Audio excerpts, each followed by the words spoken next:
is, Ian, if we flip this a little bit and look at it from a positive perspective, right? With the start we had to the season, the fact that we then had to change manager and totally change direction because it wasn't working, and the signings that were made that, excuse me, that we've all had a go at throughout the season. It is still incredible that there's 5 games left to go in the season, and we're very much in the mix to potentially win a treble if these players can get it together for the last 5 games. Absolutely. When Beale left and Clement came in, if someone had offered you this at that point, you grabbed it with both hands and ran as far away as you possibly could. I think that the positives outweigh the negatives with the way that Clement has dealt with coming in, having to change the team, trying to get players that weren't necessarily playing, and he's done really well. He's had a few dodgy moments recently with some of his selections and whatnot, but again, the positive side is we are in with a shout with 5 games to go, and we can't knock it.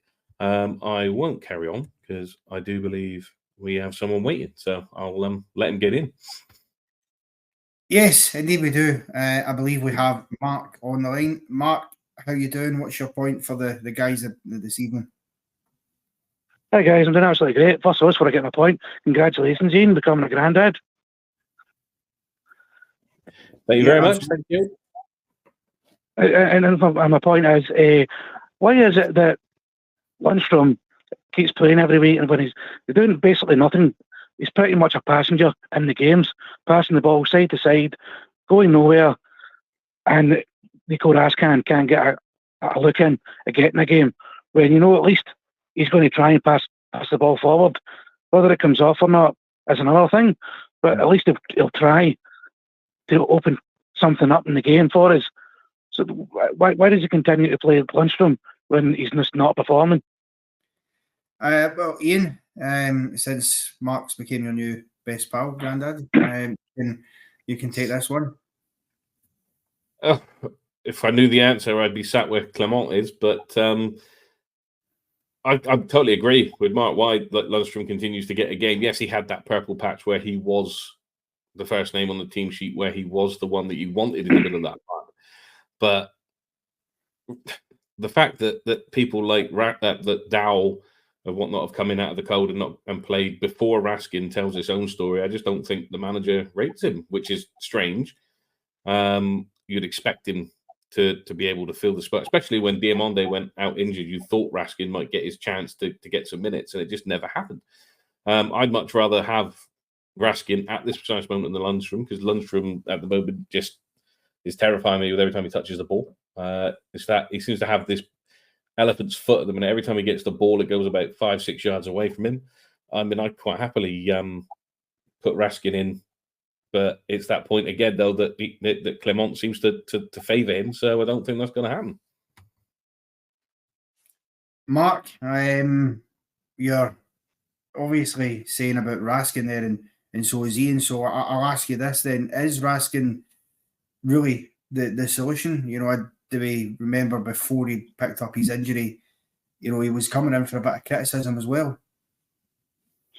Yeah, he was coming in for a bit of criticism. Every player, no matter how good they are, has patches where they don't play as well as they've maybe done previously.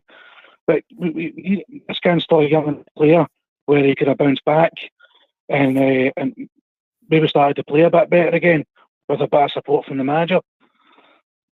But Lundstram, being the age he is, he's already older. He's had plenty of chances to try and up the performances. So apart from the couple of little spells he's had over the European run and the little few months this season, he's really not done anything since he's been at Rangers. Yeah, Brian, I'll bring you in on that point. Do you think that's a fair point? I mean, obviously, we'll touch on later the fact that it looks like, certainly in terms of John Lundstram, he's going to be out the door anyway in the summer. But do you go along with Mark in what he's saying? Yeah, I mean, it's hard to not agree with that. I mean, as Mark's saying, he had the run in the Europa League run, and then there was a couple of months this season where he looked like that demon sort of player again. But as somebody said in the comments earlier, I can't remember who it is. I was trying to find it, that he blows hot and cold, and this is the thing with Lundstram. He's good for about a month, and then he just goes. He gets posted missing. You can see it as he's got a touch of an elephant sometimes. It's the way he reacts to losing the ball sometimes that annoys people. He loses the ball and there's no sort of urgency to sort of chase back and at least try and sort of make a tackle on the guy that's just robbed him of the ball. He just sort of stands there and same as sort of Goldson, the arms get thrown around and stuff like that. So yeah, he is a very Marmite sort of player. So it's very hard to disagree, I'm afraid. Yeah, so Mark, thanks very much for your call, mate. Phone us back anytime. A pleasure. I know, right. Thanks very much. Have a nice day, guys.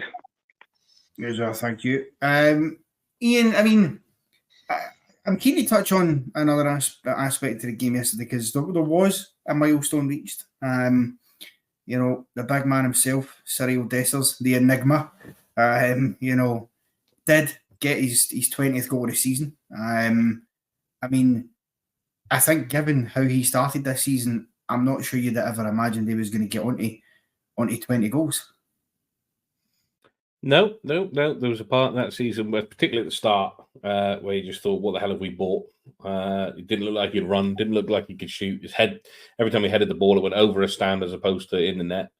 But despite all the criticism, which you will have heard, when getting cheered off at one point when he was subbed, and all, despite all that, you can't knock the man because he's been there every single week.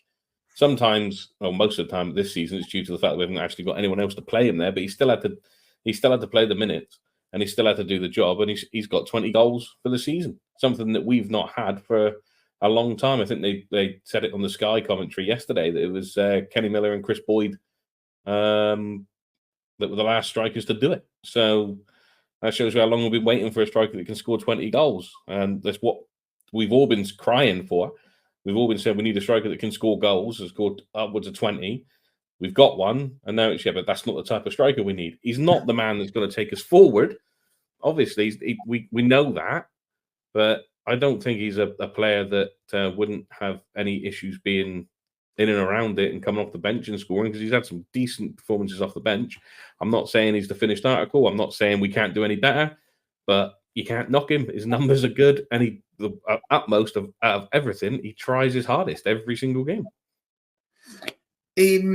Yeah, he certainly does. And we've got a super chat in there from Charles. Thanks very much, Charles. Stop kidding ourselves. It's over. This team has not got the bottle. I'm a realist. Raskin not match fit. Clermont doesn't fancy him. Brian, I'll let you come in that one there. Is Charles being a realist, or is he being overly defeatist too early? I can see where he's coming from. I really can.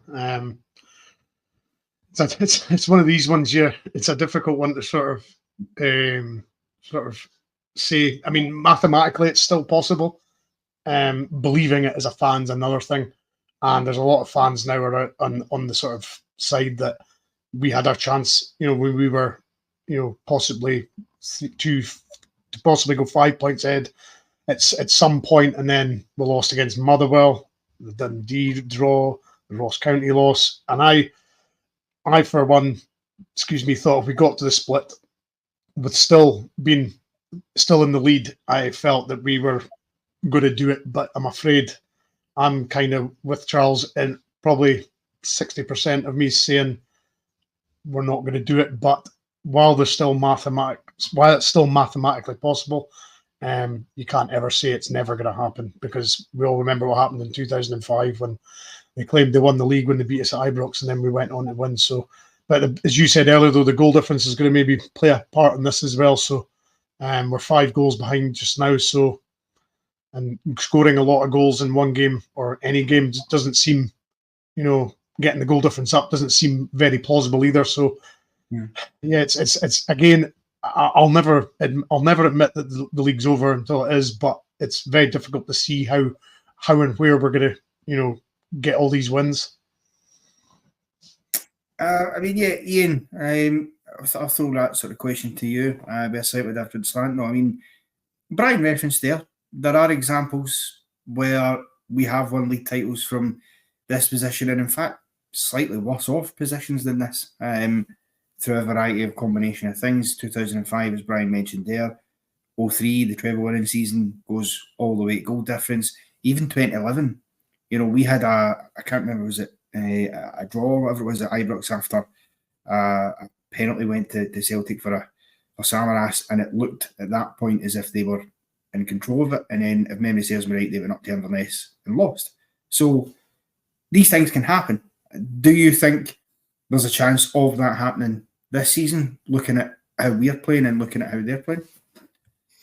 I will always have that Marvin Andrews keep believing in the back of my head all the time, because while it's still theoretically possible, then you can't discount it. Yes, we are poor, but I've watched them on a few occasions this season. You can't say that they're much better. They do certain things better than us, and that they've had better times with injury. They've had better times with their strikers being able to put the ball in the back of the net. But overall, they're not great. And someone has put it in the Smoke Withdrawal said it in the comments. They said, well, even if we do win it, it won't be that we've won it. It'll be they've lost it. So we won't get any credit even if we do go on to win this league. But I will keep believing. I try my hardest to keep going every single week. It's very difficult with the way they're playing. But while it's still theoretically possible, there's no reason not to think that it can happen. Yes, it's poor, but we only need to be good on the 5 more occasions and get all the points that we need. And if we win them all, like I said earlier, then we win the league. Simple as that. So I'm going to stick with that. Yeah, I mean, Brian, again, Sharon Wembley or Mark Doyle is coming in. Good questions flying in everywhere today. Are we capable of beating Celtic at home, never mind away? Now, obviously, it sounds like a ridiculous thing to say because it is obvious, but first and foremost, we need to make sure we beat Kilmarnock this weekend before we then look to next Saturday. But assuming we do go over the hurdle of Kilmarnock, do you think we can beat Celtic at home, or away from home, next weekend? And do you think if they do that, that could be the spark that would give them the confidence with a couple of games to go that, we can do this? It would be the biggest. It would be the biggest result that this gang of players would ever have had if they did. Because we've seen a lot of our recent results there just be absolutely horrendous. So for this team to go there and get a result would be monumental, to say the least. Can they do it? If we had all our fit players, yes. But unfortunately, we've got an injury list that's longer than your arm, and it's just key injuries to certain players. And as somebody said in the comments earlier, again, it's going so fast I can't keep up. But how Fabio Silva still manages to get a gig in the team is starting to look very, very, just implausible. He's not living up to the sort of billing of being a £35 million player in the EPL. So, yeah, and Sharpie's saying we're due one over there, but on the current form and the way they're playing, it's very difficult to see. The only shining sort of bright just now, sort of light, is sort of Diamande in that midfield. He's the one sort of guy that you can look at and say, right, that's one guy in our midfield that we can rely on. But it's what's around him. It's the problem.